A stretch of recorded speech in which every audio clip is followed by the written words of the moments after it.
Hi, this is Sarah Marks, one of the librarians here at UMass Lowell. For today's demo, I want you to review a scholarly article to understand the ways it's going to help you as you write your paper. This is a health article about diabetes. Now, especially for freshmen, it's going to be a struggle to understand some of the content of these articles. And it's not because you're not smart. It's because you're just not used to it. You might not understand the language of this field, or it might be really dense and not that interesting, or you might not need it for your paper. This is a way to help you with these assignments to get more familiar with how different audiences are spoken to within literature, how we speak in an encyclopedia and how we write a news article or a magazine article or a book is different from how research articles are written. They're written for people in the field, but you aren't necessarily there yet. So you need to find the best content within these articles to help support the papers you're writing. That's not always going to be the full article. So here are my tips as a librarian on where to look within these research articles to get the support you need for papers you're writing.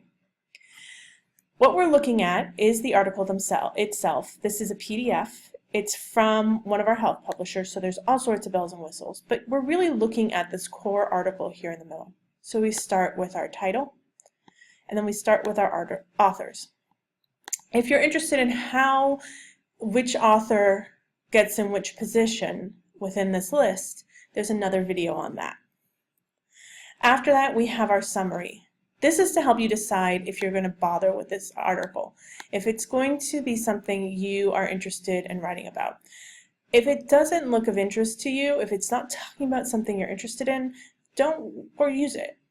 At the same time, if this is the article you want to use, this section is not to be quoted. It's not to be used to support your arguments. It's just a summary. Everything you need starts here with the introduction. And you want to pay attention to the introduction. If you're struggling to understand the research in the article, the introduction is going to help you. It's going to set a foundation for where this information came from, why they needed to do this research, what is going on in the big picture. So if you're writing a paper about diabetes and you need statistics about how often weight regain has been a critical focus for people, if you need actual numbers, you can quote this thing. So you can see here they're talking about a summary of what's going on, and they do it in a language that's a little easier to understand than the research itself. This is often a great place for you to look for support for your papers. Background information, basic numbers, dates, it's all going to come from here, this section. And you can see some of them are very long, some of them aren't very long at all. This is a couple paragraphs with a lot of numbers, and you can quote those. Second section, their methods and procedures. So this is how they did their research. This section might help you understand what they're doing with their own research, but it might not be useful information for your paper. So if you're struggling with the article, skip that and skip some of the statistical analysis kind of things, what they found, how they found it. You want to look at things like results, where they talk about what they found in their article. These are where charts will be. But if this is too dense, keep going all the way to the end of the article, because this is where they'll do some discussion and summarization.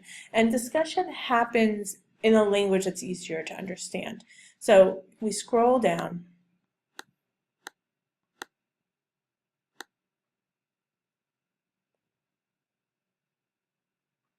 Sorry.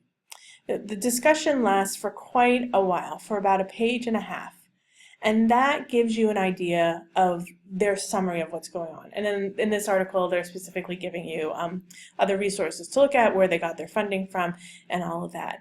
But discussion and conclusion are the end of the article, where they talk about what they found and what it means. And that is the second section and second and third section in some cases, where you'll be able to get support for what you're writing about. And remember, with articles, you're saying things not just in your words, but you're making connections.